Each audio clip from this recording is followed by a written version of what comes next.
People have spoke on this particular situation. It's all throughout media outlet,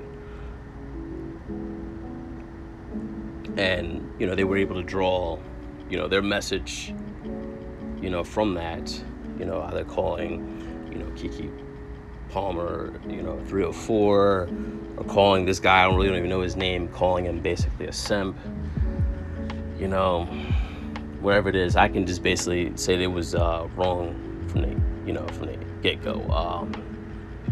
Even previous photos, and even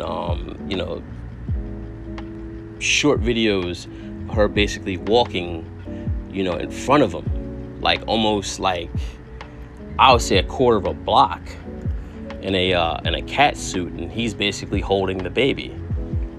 Like he's basically the house husband, pretty much. And people don't understand people don't understand symbolism, and certain things that you put into the atmosphere, although we look at the physicality of the world we see, but we don't understand what we sow into the world spiritually. It's like, you see the guy that's always sitting in the passenger seat in this woman's car, you see stuff like that. Or you see guys basically being a stay-at-home dad. You see a lot of stuff that's these reverse patterns, or perverse patterns, create, nothing but chaos and confusion in your life. You're basically sowing that. You don't even realize it.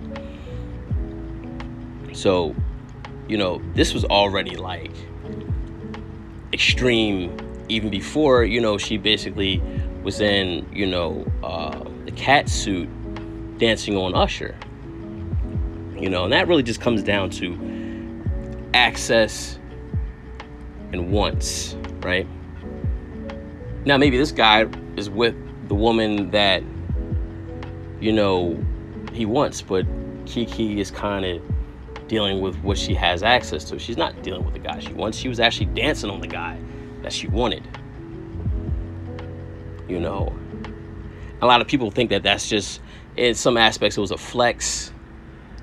I think maybe it was a reach, more than actually a flex. Because, if you look at it, Usher would never deal with her on that level that her, child's father would deal with her on. And if you look at, that particular situation, it's really no different from a lot of other dudes' situations. And you can hear it in the echoes and the talking points and the conversations all throughout the manosphere. The plight and the condition and the issue of a lot of men's problems is they're not dealing with the women that they want. They're dealing with the women that they have access to. I'm going to tell you the difference between dealing with the woman that you want versus dealing with the woman that you have access to. And I can give you just an everyday analogy. Like, for example, I want a pair of Christian Dior's. I want a pair of Christian Dior's, but I only have access to a pair of Nikes at Foot Locker. One shoe is $1,500. The other shoe is $200. It's about what my position in life can afford. Now, is your access unlimited, or is it limited? Now, a guy can sit there and say, I get women, I get girls, da-da-da. Yeah, but are you getting the women that you want? On a continual basis. Now, if you're getting the women that you want, you're not going to be on here, having blue ball rage videos, or you're on there just, perpetrating an act. Because, little by little, you're going to basically hear these complaints echo in the conversation. You know, remember I said before, everything comes down to the weight and the particulars. You know, it's the underlying message behind the message. It's the layers behind the conversation. Because guess what? If you have motion in regards to, you know, being, you know, in the company of the women that you want, I guarantee you that woman or those women ain't going to come outside dressed like that, you know, dancing all over another man, or come outside like that, period. You know, without you being around, or even with you being around. Because you got to look at it like this. A woman's going to basically, depending on where she's at in life, depending on what she's got going on, depending on what possessions she has, she's going to base her value and worth on that above whatever you got going on. Because, okay, well, I can at least get in the face of the man I want. So she's going to look at the value of that and then look at, can you get in the face of the women that you want? Or just what you have access to? Because she's either going to be fixated on what, you know, what she can basically have in her company, or she's going to be fixated on what you can basically obtain, you know, within your company. You know, that's what it really comes down to.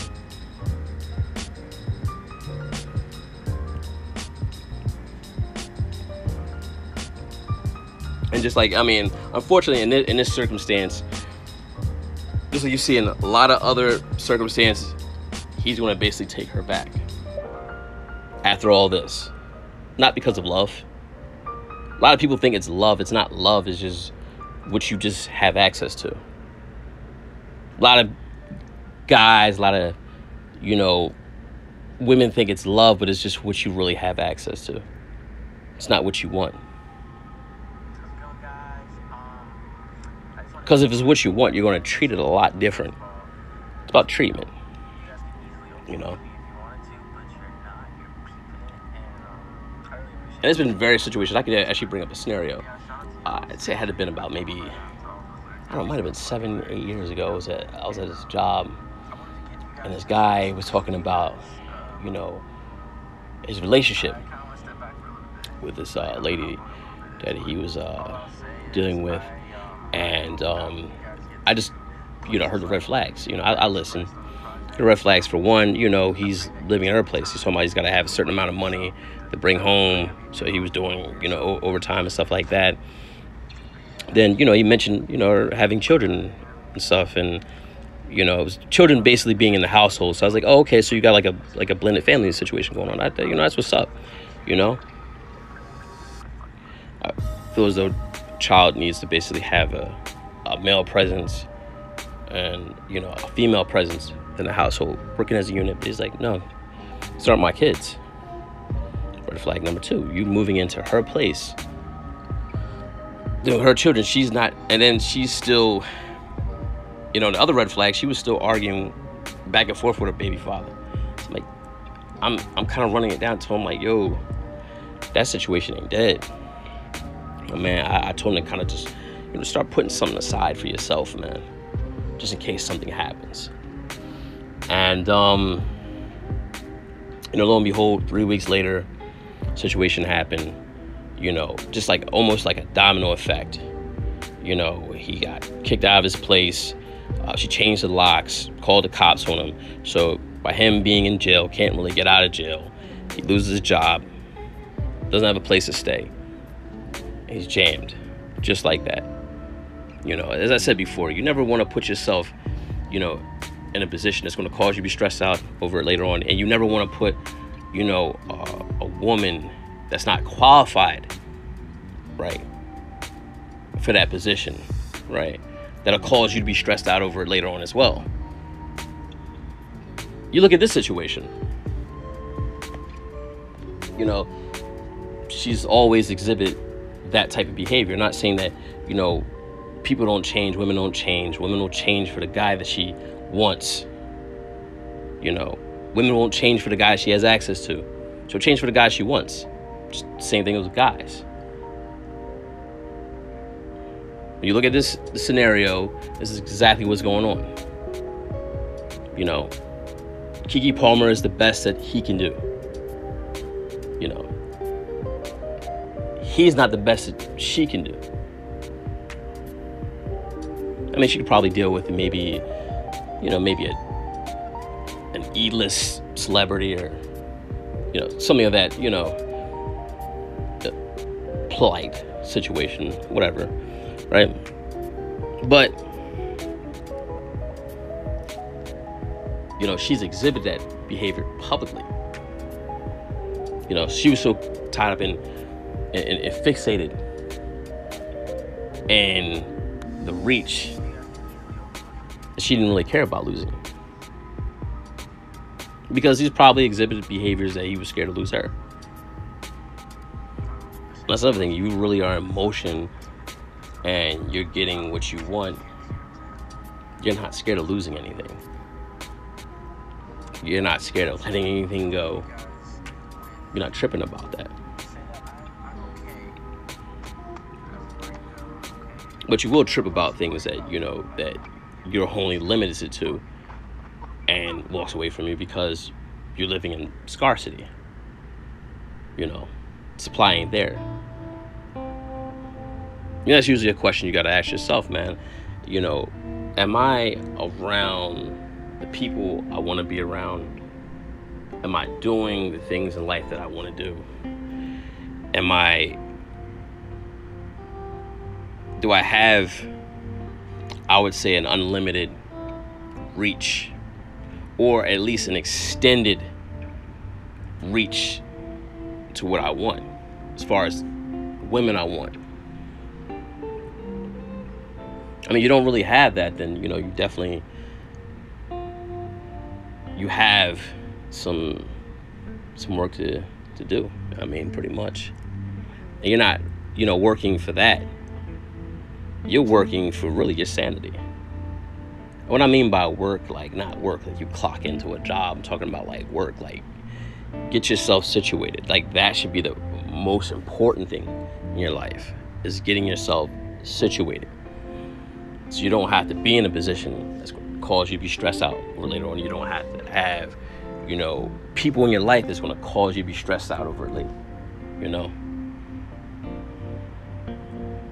It's, you know, it's move smarter, not harder. You know, it's really that simple, you know. But until next time, you know, be blessed.